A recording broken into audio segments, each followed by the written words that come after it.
Je le corde.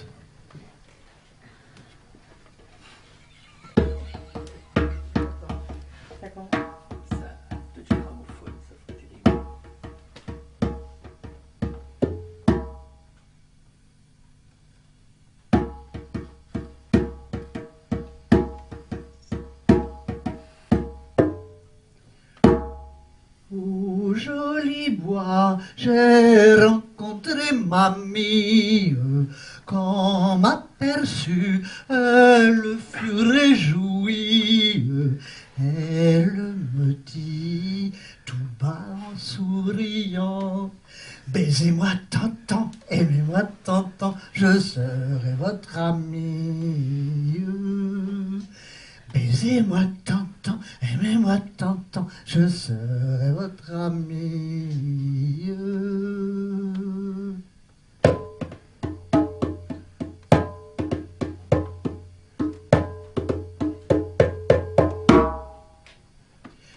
Ce matin-là, le Créateur, après avoir créé les arbres et les oiseaux, les fleurs et les abeilles et toutes sortes de mâles et de femelles, décide de créer l'homme et la femme.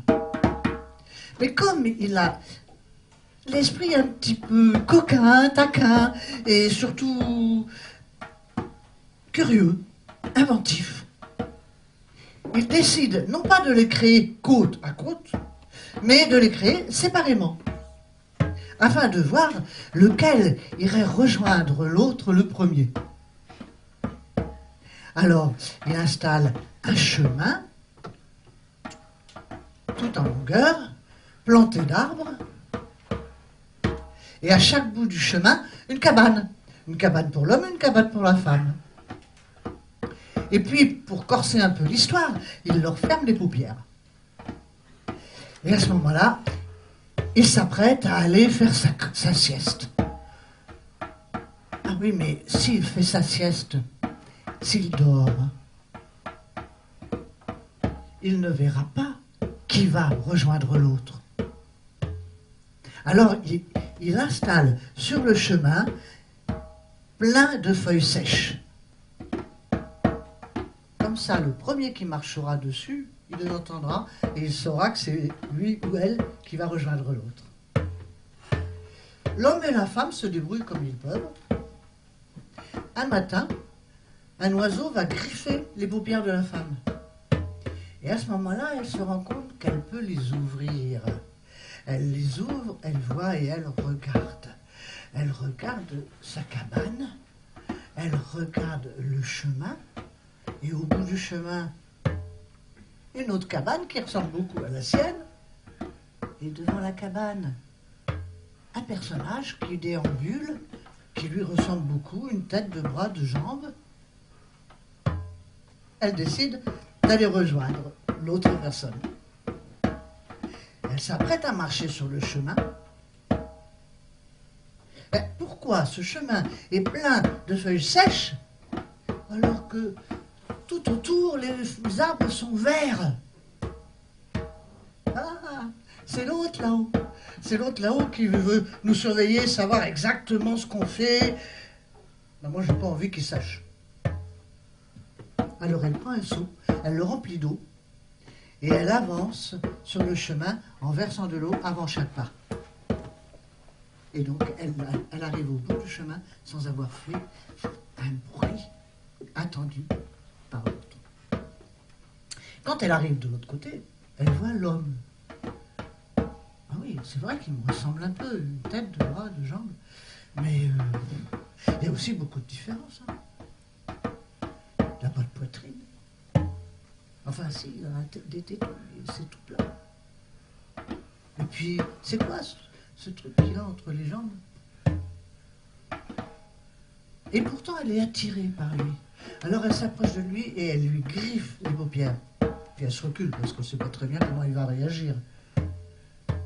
L'homme ouvre les yeux et voit la femme. Ah oui, elle me ressemble, mais elle est aussi un peu différente. Elle a... et puis, rien entre les jambes. Mais lui aussi se sent attiré par elle. Ils s'avancent tous les deux l'un vers l'autre, lentement, prudemment, timidement. Et quand leur ventre se touche, à ce moment-là, l'engin bizarre que l'homme avait entre les jambes se met à se dresser, et trouve d'instinct l'emplacement dans le corps de la femme qui lui est réservé. Et à ce moment-là, il commence un lent et doux va-et-vient. Elle, un peu surprise au départ, finit par l'accompagner.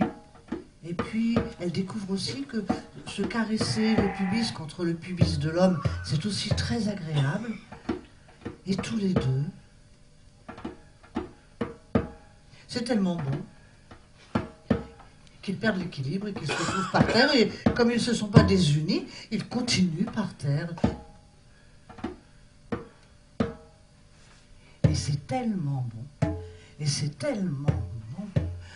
C'est tellement bon qu'ils recommencent. À la fin de la journée, la femme dit à l'homme, il va falloir que je rentre parce que si l'autre là-haut, il ne me voit pas à ma cabane, il va se douter de quelque chose. Hein. Et l'homme lui dit, oui, mais on se revoit. Hein. Mais bien sûr, on se revoit. Demain, c'est toi qui viens chez moi. D'accord. Et elle rentre chez elle, et en chemin, elle se dit que finalement, l'autre, il n'avait pas fait que des bêtises. Et que là, franchement, il avait bien réussi son coup.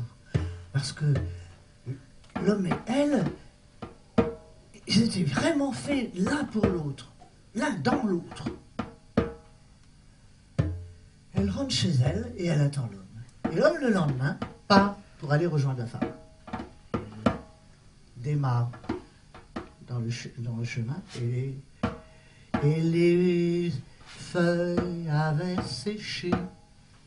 Et donc, au premier pas qu'il fait, le Créateur se réveille, se penche, dit « Ah, donc c'est toi l'homme qui le premier va vers la femme. »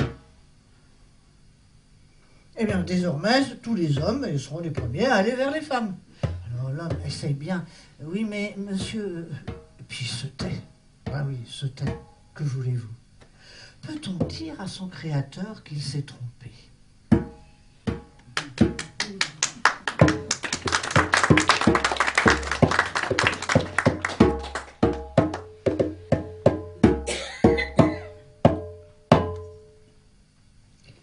Cette nuit-là, Iktomé et son ami Coyote dorment côte à côte dans le tipi de Coyote.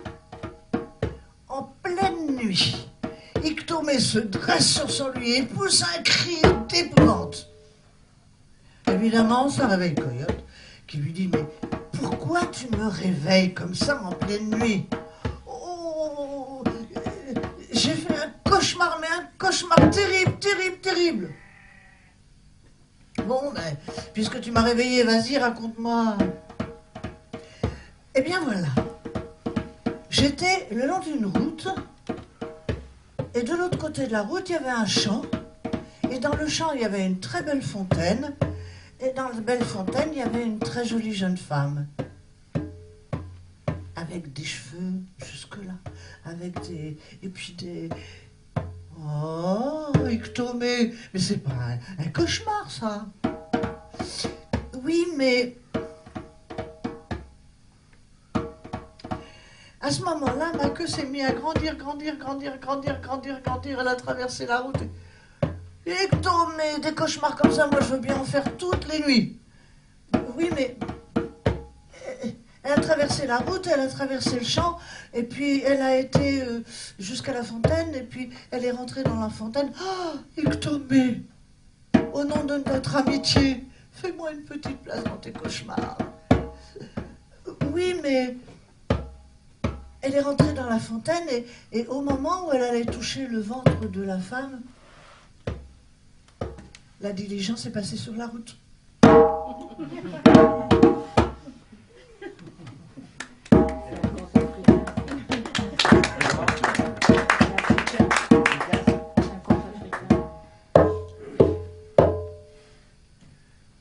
Ce matin-là, Iktomé, assis devant son tipi, regarde sa femme qui pile.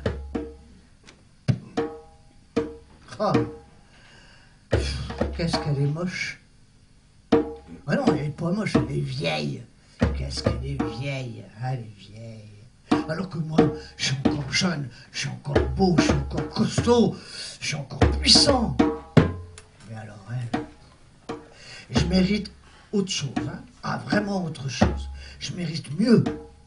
Et il part se promener dans le village à la recherche du mieux.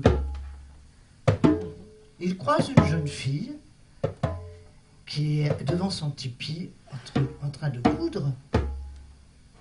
Et il s'approche d'elle et lui dit « Bonjour, jeune fille, tu me connais ?»« Non. »« Ah, Iktomé ?»« Non. »« Eh si, Iktomé.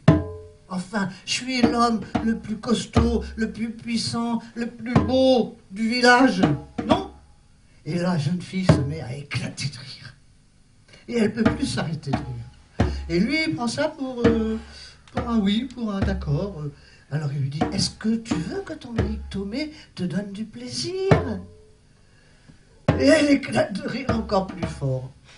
Mais si tu es d'accord, cette nuit, dans ton tipi, prends la couche sur la droite tout de suite après la porte. Et moi, quand je me glisserai, je saurai que tu es là. D'accord? Et la jeune fille éclate de rire.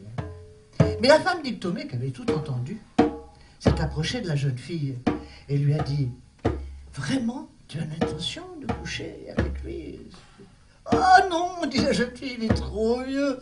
Mais qu'est-ce qu'il a pu me faire rire avec toutes ses prétentions ?» Alors la femme lui dit « Écoute, voilà ce qu'on va faire. Cette nuit, tu me prêtes ta couche et tu prends la mienne. » D'accord, dit la jeune fille qui a très bien compris ce qui allait se passer. Quand Iktomé se glisse dans le tipi, il touche. Ah, tu es là, ma jolie, tu es là, tu m'attends, hein? Ah, c'est bien, laisse-moi te caresser. Et il lui caresse les cheveux. Oh, les beaux cheveux que tu as, les belles tresses. Ma femme, ses tresses, c'est des queues de rat. Ah, et ce visage avec ses pommettes bien hautes. Oh, qu'il est beau ce visage. Ma femme, elle a que des rides sur la figure. Et cette poitrine. Oh mon Dieu, cette poitrine. Ronde, remplie, pleine. Ah, quel bonheur. Ma femme, sa poitrine lui tombe jusqu'au nombril. Tu as un ventre, jeune fille, tu as un ventre de jouvencelle, un ventre plat, un ventre bien, oh, un ventre superbe. Le ventre de ma femme, on dirait un ballon dégonflé. Et plus bas,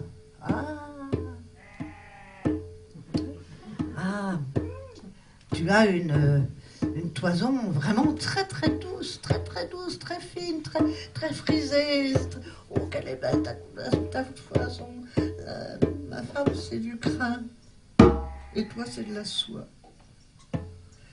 Et il descend un peu plus bas. Mais tu mouilles, ma chérie. Mais tu mouilles, tu attendais ton Iktomé, hein. Tu mouilles, ma femme, elle est sèche comme une trique. Et toi, tu mouilles. Et il lui fait l'amour. Bien, pas ça, on ne peut pas dire bien, vraiment bien, avec toute son ardeur et toute son expérience. Et quand il a fini, il sort du tipi et il va se promener dans le village tellement il est fier de lui. Et sa femme s'empresse de faire l'échange avec la jeune fille. Et quand Iktomé rentre chez lui, alors Iktomé, il paraît que mes tresses sont des queues de rat. Iktomé comprend qu'il s'est peut-être fait avoir. Et que mon visage est plein de rides. Et que ma poitrine m'arrive au nombril. Et que mon ventre est un ballon dégonflé. Et que ma toison c'est du crin. Et que je suis sèche comme une trique. Alors Iktomé s'avance vers la sortie, tout embêté. Mais quand même, avant de sortir, il se redresse et puis il regarde sa femme et lui dit « Avoue quand même, ma femme, que cette nuit, ton Iktomé, il t'a donné du plaisir. »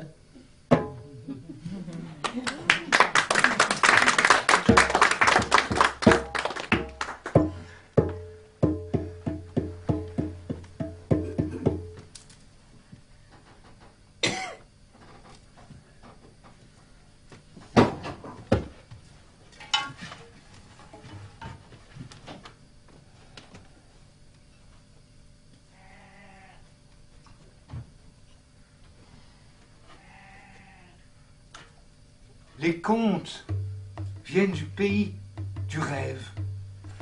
Le pays du rêve, là où tout nous est enseigné.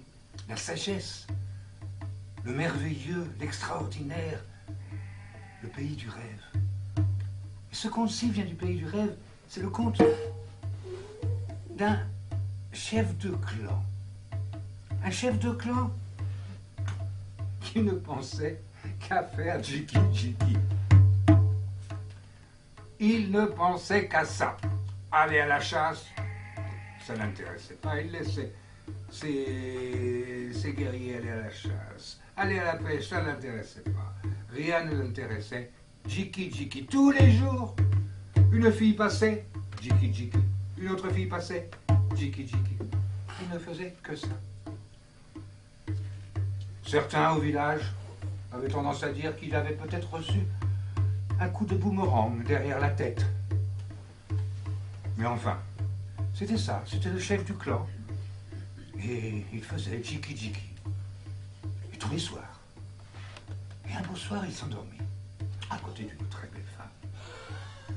Et au milieu de la nuit, ces noisettes d'hommes se rebellèrent. Elles se mirent à discuter entre elles. Et c'est trop, ce n'est plus une vie. Tous les jours, on est sollicité. Tous les jours, on fait jiki jiki, tous les jours. On n'a pas de repos. Alors elles décidèrent de prendre la route, de se sauver. Et elles sortirent de leur bourse. Et elles prirent la route, l'aventure. Oh, c'est vrai que l'aventure est toujours merveilleuse. Et elles se dirigèrent vers la montagne sacrée.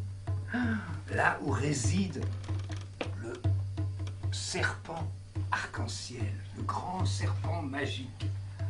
Oh, vous connaissez le serpent arc-en-ciel? Il est terrible, mais il est également très beau. Et il fait sa parade. Lorsqu'il y a de la pluie et lorsqu'il y a du soleil. Alors il sort et il fait sa parade. Et c'est le serpent arc-en-ciel. Il est très, très, très dangereux. Et tout le monde sait, tous ceux qui ont écouté les histoires du rêve, savent que s'approcher du nid du serpent arc-en-ciel est très dangereux. Il mange, il engloutit, il gobe tout ce qu'il voit. Pendant ce temps-là, le chef de clan, sans ses noisettes, était bien malheureux. Il tournait en rond. Et il ne savait plus quoi dire, il ne savait plus quoi faire. Alors il alla consulter un chaman, puis un autre chaman. Et finalement, il tomba sur un chaman qui lui dit toute la vérité. Il dit oui, tes noisettes sont parties. Elles t'ont quitté. Elles ont été à la montagne sacrée. Au nid, jusqu'au nid du serpent arc-en-ciel. Oh, il hésita quelque peu, mais quand même vivre sans, c'était pas possible. Donc il prit lui aussi la route de la montagne sacrée. Il fut un petit peu plus malin que, disons-le, ses noisettes, en ce qu'il connaissait la dangerosité du serpent arc-en-ciel. Il attendit qu'il y ait un petit peu de pluie et un petit peu de soleil, et que le grand serpent arc-en-ciel fasse son merveilleux spectacle pour s'approcher du nid. Et là, qu'est-ce qu'il vit? Il vit ces noisettes. Le serpent les avait en effet gobées, les avait recrachées. Ce sont bien les miennes, dit-il, mais elles sont dures, puis elles sont lourdes. Enfin, avant que la pluie ne cesse, ou que le soleil se retire, il partit avec. Il les mit dans sa bourse, il rentra au village. Arrivé au village, il ne savait plus quoi faire. Il regardait ses noisettes, il les reconnaissait. Il savait que c'était elles. Mais c'était dur, c'était lourd. Et puis, au bout d'une journée ou deux, quand même, il se dit, oui, mais vivre sans, allez. Il remit ses noisettes dans leur bourse. C'était un peu lourd, un peu, pas très confortable. Mais bon, il commençait à s'y habituer. Au bout de 2-3 jours, et il retrouvait sa forme. Sa superbe. Ah, on va pouvoir retourner aux choses sérieuses. Jiki Jiki. Il repéra une superbe jeune fille qui passait par là.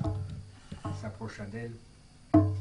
Allez, en tant que chef de clan, on ne peut pas refuser non plus. Il proposait de faire Jiki Jiki quand tout d'un coup une petite voix venait d'une de ces noisettes. Mais tu ne peux pas faire ça. Coco, tu ne peux pas faire ça. Elle est malade, elle a des vers. Si tu lui fais tchiki-tchiki, elle va être encore plus malade. Et l'autre noisette a fait ça et dit, oh oui, oui. Par contre, si tu vas dans la forêt, tu connais les petites fleurs bleues qui poussent en bas des grands arbres. Eh bien, elles ont des racines. Alors tu prends les racines, tu les laves bien, tu les coupes en petits morceaux, et après tu les fais rôtir, et tu les piles, et tu lui donneras ça, et ça va la guérir. Le chef de clan, s'est dit, bon, pour aujourd'hui, on va faire ça. Il a la forêt, cueillit, trouvera les petites fleurs bleues, cueillit la racine, la fille retire, la pila, on a ça à la jeune fille, qui en effet se porta très bien. Le lendemain, il se dit, bon, cette histoire c'est bien, mais quand même, je suis le chef de clan. Une autre superbe jeune femme passait, et il s'approchait lorsque, tu ne peux pas, elle est malade, elle a des branches très fragiles. Si jamais tu fais tchiki-tchiki avec elle, elle va mourir. Et l'autre nous dit, et oui, et tu vas dans la forêt, tu vois les grands arbres, les eucalyptus. Tu prends les feuilles, tu vas prendre les feuilles d'eucalyptus, tu vas les ramasser un bon sachet, et après tu vas revenir et tu vas les faire cuire dans de l'eau. Voilà, tu vas faire une infusion, et après tu lui donneras ça à boire. Après tout, que peut-on faire dans ces cas-là? Il fit ce que on lui avait enseigné, donc il fit ce remède, et la jeune fille, en effet, se portait très bien, se porta très bien. Et ça continuait. Et de jour en jour, à chaque fois qu'il pensait à Jiki-Jiki, à chaque fois qu'il voyait une belle femme, il y avait quelque chose, il y avait un problème, il y avait ceci. Il fallait aller dans la cueillir des champignons, tel champignon, tu le feras cuire, tu le mélangeras avec telle herbe, etc. Tu lui feras ça, ça va, tu vas voir, elle sera en pleine forme.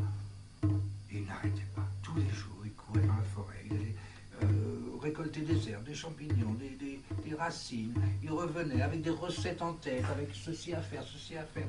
Il concassait. Et avec le temps, il avait pourtant retrouvé ses noisettes, mais il oublia complètement Jiki-Jiki. Et c'est ça qui est merveilleux dans le pays des rêves. Il devint un des plus grands guérisseurs de tous les temps.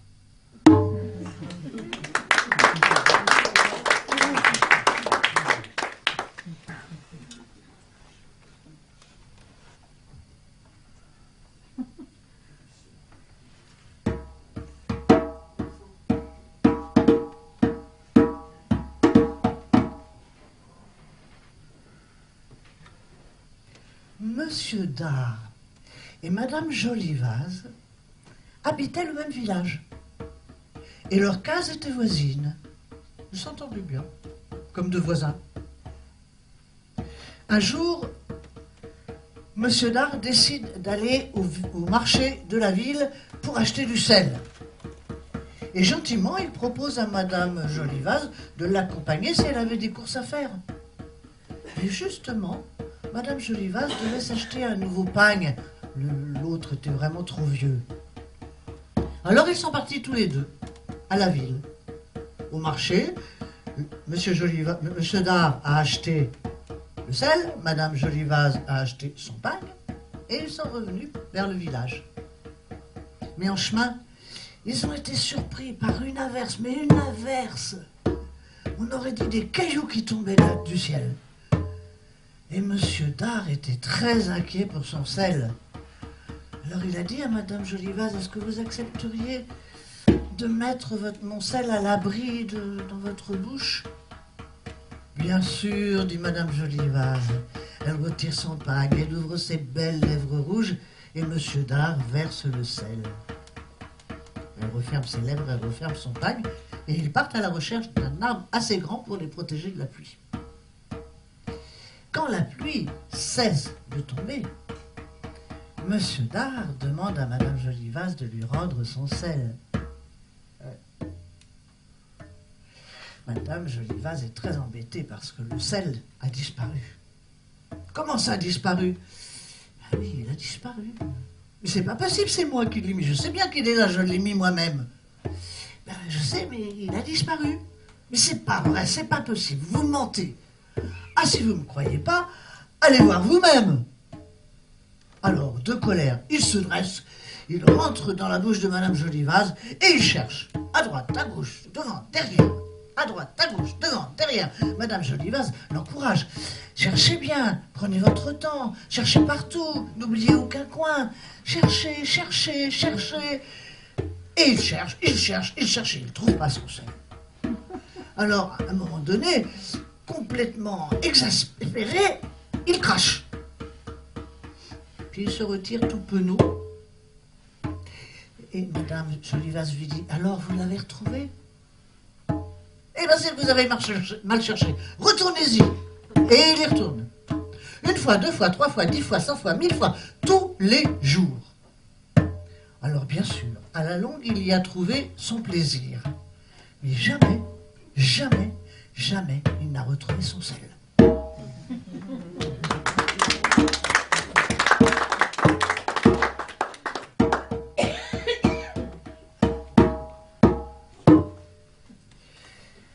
Ce jour-là, 2 moujiks semaient chacun dans leur champ. Un vieux monsieur qui passait par là leur demande, mais qu'est-ce que vous semez, mes garçons? Alors le premier lui dit, je sème de l'orge pour faire de la bière. Ah, ça c'est bien la bière, c'est bien, oui, c'est bien. Et vous, et toi, mon garçon, tu sèmes quoi? Ah ben moi je sème des bites. Des bites? Et ça pousse? Ah oui, ça pousse, venez au mois de juin, vous verrez. Et effectivement, au mois de juin, le champ était couvert de bites. Il y en avait de toutes les tailles, il y en avait de toutes les couleurs, des roses, des rouges, des blanches, des noires, des jaunes, des roses, des jaunes vertes, des vertes, oui, même des vertes, on ne savait pas d'où elles venaient. Et c'était l'heure de la récolte. Et la cueillette des bites, c'était les femmes qui la faisaient, et uniquement les femmes. Et les femmes n'auraient donné leur place pour rien au monde. C'était les femmes de la ferme et des fermes d'alentour. Et les femmes ramassaient et recueillaient les bites avec énormément de délicatesse, de douceur, voire même de tendresse. Qu'elles soient petites comme un petit zizi ou un gros braquenard, c'est pareil. Elles mettaient la même tendresse, la même douceur à les ramasser. Quand elles étaient toutes ramassées, elles les lavaient. Et après, c'était le paysan qui allait les vendre sur les marchés. Approchez, messieurs, mesdames, approchez, regardez mes belles bites. Il y en a des petites, il y en a des grosses, il y en a des grandes, il y en a des belles, il y en a des moches, il y en a pour tout le monde. Madame, faites-vous plaisir. Monsieur, faites plaisir à votre femme. Mademoiselle, préparez-vous au mariage. Ah non, toi t'es trop jeune, hein. Grandis un peu. 100 roubles la bite. Qu'elle soit petite, grande ou pas, 100 roubles la bite. C'est pas cher. À ce moment-là, à son balcon, il y avait une femme. Il y a une femme qui est veuve depuis des années et qui n'arrive pas à garder un homme plus de 3 nuits. Elle ne sait pas pourquoi. 3 nuits, pas plus. C'est un maximum. Et elle est en manque, mais en manque d'amour, comme c'est pas possible. Alors, elle écoute ce que dit le marchand et elle se dit, après tout, pourquoi pas, hein, c'est toujours mieux que rien. Alors, elle appelle sa servante, elle lui donne 100 roubles, elle lui dit, va m'acheter la plus belle bite de l'étalage. La servante va en bas, demande au marchand la plus belle bite de l'étalage pour sa maîtresse. Et le jeune homme le regarde et lui dit, mais ma plus belle bite, ma jolie, elle n'est pas sur l'étalage. Elle est où? Dans mon pantalon. Est-ce que je peux la voir? Bien sûr. Et il l'emmène dans sa charrette. Et là, il lui fait tout ce que les femmes adorent qu'on leur fasse avec les mains et la bouche. Et la jeune fille s'envole au paradis du plaisir. Quand lui, à son tour, a pris son plaisir d'elle, il retourne à l'étalage et là, il lui donne une belle bite pour sa maîtresse. La jeune fille va voir sa maîtresse et lui donne. La maîtresse s'empresse de s'enfermer dans sa chambre pour essayer l'engin. Mais rien à faire. Rien à faire. Elle a beau la titiller, la léchouiller, la papouiller, lui raconter des histoires, lui chanter des chansons. Rien à faire. Alors elle appelle sa servante, elle lui dit « Va demander au marchand comment ça marche. » La jeune fille va voir le marchand, lui demande comment ça marche. Et il lui dit « Il suffit de dire « S'il vous plaît ». Ah bon, c'est tout? Oui, c'est tout, s'il vous plaît. Ah bon? Elle retourne voir sa maîtresse et elle lui dit « Il suffit de dire « S'il vous plaît ». C'est tout? Oui, c'est tout, s'il vous plaît. Alors la maîtresse s'empresse de retourner dans sa chambre. « S'il vous plaît ». Ah, et ça marche. Oh que ça marche, oh que ça marche. Et il y avait tellement longtemps. Oh que c'est bon, oh que c'est bon. Oh là que c'est bon, c'est bon, c'est bon, c'est bon, c'est bon, une demi-heure, c'est bon, 3/4 d'heure, c'est bon, à la limite 1 heure, mais au bout de 2 heures, elle n'en peut plus, et au bout de 3 heures, elle a l'impression d'avoir une chatte qui fume. Alors elle appelle sa jeune fille, sa jeune servante, et elle lui dit « Va lui demander comment on s'arrête !» Et le marchand lui dit « Il suffit de dire « Merci bien ». Ah bon? C'est tout? Oui, c'est tout. Madame, il suffit de dire « Merci bien ». Merci bien, dit la femme. Et enfin, elle est délivrée. Mais toute cette mésaventure lui donne à réfléchir. Elle se dit, si je n'arrive pas à garder un homme plus de 3 jours, peut-être est-ce tout simplement parce que je ne sais pas dire « s'il vous plaît » et « merci bien ».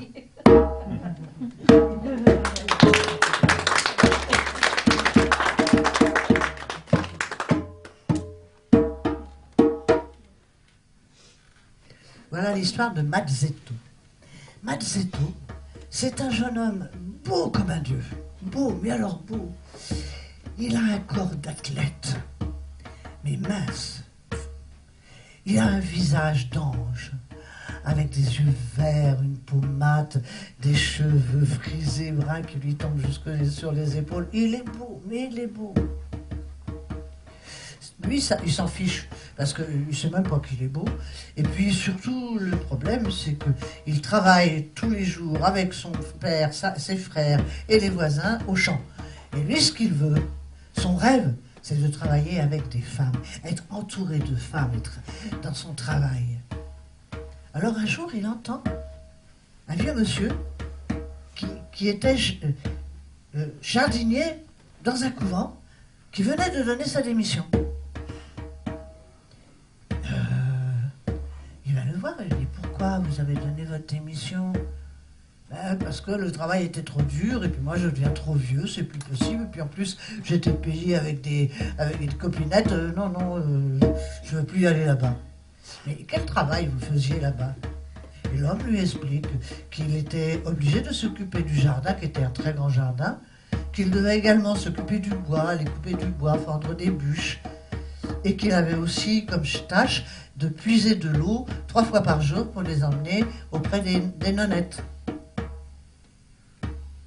Mazzetto se dit que ça, c'est tout à fait dans ses cordes, hein, il n'y a pas de problème. Alors il lui dit, moi je suis intéressé, j'aimerais bien y aller, est-ce que vous pourriez me recommander? Ah, lui dit l'homme, mais non, jamais vous ne serez accepté, jamais on ne vous prendra là-bas, parce que vous êtes jeune, beau, costaud. Et dans les couvents de femmes, on n'accepte que les vieux et les handicapés. Ah. Alors Mazzetto réfléchit. Vieux, ça, il peut pas. Hein. Mais handicapé, qu'est-ce qu'il pourrait avoir comme handicap qui ne se voit pas et que les nonnettes accepteraient pour l'embaucher? Sourd-muet. Ben oui, sourd-muet, bien sûr. Sourd. Il n'entend rien, donc il ne peut rien dire, mais il ne peut rien dire de toute façon. Ah. Alors, il prend sa hache et il part au couvent. Arrivé au couvent, quelques jours plus tard, parce que c'était loin, il est reçu par l'intendant. Et il dit qui lui demande ce qu'il veut, et il dit à l'intendant, l'intendant comprend comprend qu'il a faim et qu'il a envie de se reposer. Il lui donne à manger et il le laisse se reposer sous un arbre. Et puis quand il estime qu'il s'est assez reposé, il va le secouer et il l'emmène en forêt pour lui faire des fagots, pour lui faire fendre des bûches. Ce que fait Mazzetto sans aucun problème. Ensuite, il doit aller s'occuper du jardin, bêcher, donc il bêche un carré à toute vitesse. Et puis il va puiser de l'eau, il emmène trois gros seaux d'eau pour les nonnettes. Et l'intendant va voir l'abbesse et lui dit « Je crois qu'on a trouvé l'homme qu'il nous faut. Le seul problème, c'est qu'il est jeune et qu'il est beau. » Ah, dit l'abbesse, alors là, on ne peut pas l'accueillir. Pas possible. Oui, mais, dit l'intendant, il est sourd-muet. Ah, il n'a pas d'oreille, il n'a pas de bouche. Oh, bah sans doute, il n'a pas de queue, alors. Et il est embauché. L'abbesse dit à l'intendant, tu lui donnes des bonnes chaussures, tu lui donnes un bon vêtement, tu lui donnes de quoi bien se nourrir, mais surtout pas d'argent. Et Mazzetto est embauché au couvent. Ça lui plaît bien. C'est fatigant quand même, mais ça lui plaît bien. Un jour, il se repose sous un arbre. Et à ce moment-là, 2 nonnettes passent. Et elles le regardent. C'est quand même un beau garçon, hein? Oh oui. T'as raison, c'est un beau garçon. Tu sais, j'ai entendu les dames de la ville dire que j'avais pas plus grand plaisir pour une femme que le plaisir qu'elle peut prendre avec un homme. J'aimerais bien essayer. Eh, t'oublies, on a donné notre virginité à Dieu. Oui, bah Dieu. T'as pas envie, toi, de savoir ce que c'est? Ah si, ça me plairait bien aussi, t'as raison. Et regarde, c'est l'heure de l'Angélus. Toutes les sœurs sont dans leur chambre en train de prier. C'est le moment ou jamais. Hein? Je vais le prendre par la main, l'emmener dans la cabane à outils. Et puis, on verra bien ce que ça donne. Et si c'est bien, quand je sortirai, ce sera à ton tour d'y aller. D'accord, dit la nonnette. Et c'est comme ça que ça se fait. Et Mazzetto fait tout ce que la nonnette lui demande, et même un peu plus. Et la nonnette trouve ça extraordinaire. Et quand elle sort, elle dit à sa copine, oh, vas-y, hein, tu vas voir, c'est formidable. Et tous les jours, au moment de l'Angélus, Mazzetto devait honorer ces 2 nonnettes. Un jour, une 3e nonnette avait repéré le manège de la fenêtre de sa chambre. Et elle se demandait, qu'est-ce que je fais? Je cafarde, je raconte, je dénonce, ou j'en profite? Et une 2e qui est arrivée en disant, qu'est-ce que tu regardes comme ça? Elle explique. Et elle lui dit, qu'est-ce qu'on fait? On dénonce ou on profite? Et une 3e nonnette arrive. Qu'est-ce que vous faites? Ben voilà, et qu'est-ce qu'on fait? Oh, on profite! Et Mazzetto se trouve obligé d'honorer 5 nonnettes. Ça fait le tour du couvent. Et en dehors de l'abbesse, toutes les nonnes sont au courant. Et Mazzetto se retrouve à être obligé d'honorer 8 nonnettes. En plus du jardin, en plus du bois, en plus de l'eau. Un jour où, épuisé, il s'endort au pied de son arbre préféré, il n'a même pas pensé à mettre une culotte, un pantalon, et sa veste est soulevée par le vent. Et l'abbesse qui passe à ce moment-là voit les parties d'hommes.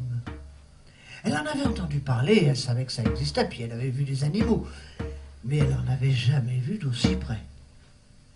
Et en regardant ça, elle s'est sentie tout d'un coup faiblir, avoir des picotements entre les jambes. Oh là, que c'était bon. Alors elle attrape Mazzetto et elle l'emmène dans sa chambre. Et toutes les nuits, elle l'emmène dans sa chambre. Et une nuit, Mazzetto, qui n'en peut plus, se décide à parler. Oh, madame, un coq peut honorer 10 poules dans une basse-cour. Mais un homme, 9 femmes, c'est très difficile. Mais tu parles? T'es pas sourd-muet? Ah, je l'étais, mais c'était pas de naissance, c'était une maladie. Et puis la maladie, apparemment, elle a guéri. C'est un miracle, elle appelle toutes les nonnettes. C'est un miracle, regardez, il parle. Les nonnettes sont pas sûres que ce soit génial pour elles, mais comme l'abbesse ne les gronde pas, elles acceptent l'idée. Et toutes les nonnettes se rassemblent pour savoir comment elles allaient faire pour pouvoir garder Mazzetto comme pourvoyeur de plaisir sans le fatiguer trop. L'intendant de l'époque était un vieux monsieur qui avait réclamé sa retraite pendant des années, des mois, et là, on lui donne. Et Mazzetto prend la place de l'intendant. Ce qui est quand même beaucoup moins fatigant que jardinier, forestier et porteur d'eau. Et Mazzetto passe sa vie au couvent, à honorer les nonnettes, à s'occuper du couvent en tant qu'intendant. Dans ce couvent, très vite, on a vu plein de petits moinillons et de petites moinillonnes. Quand Mazzetto est devenu un vieux monsieur, il est retourné dans son village. Et tous les jours, il était riche. Il était père de famille, d'enfants dont il ne s'est jamais occupé. Et tous les jours, il remerciait Dieu de lui avoir donné tant de bonheur dans la vie pour l'avoir fait cocu.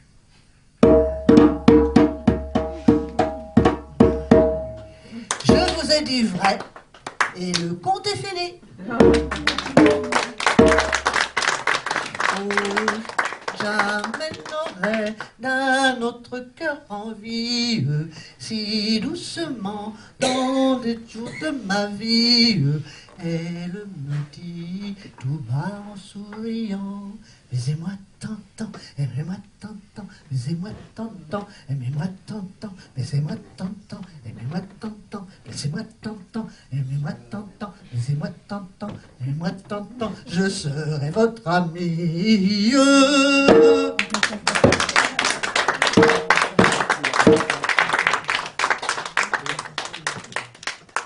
Ça fait des 3 quarts d'heure. Oui. Merci.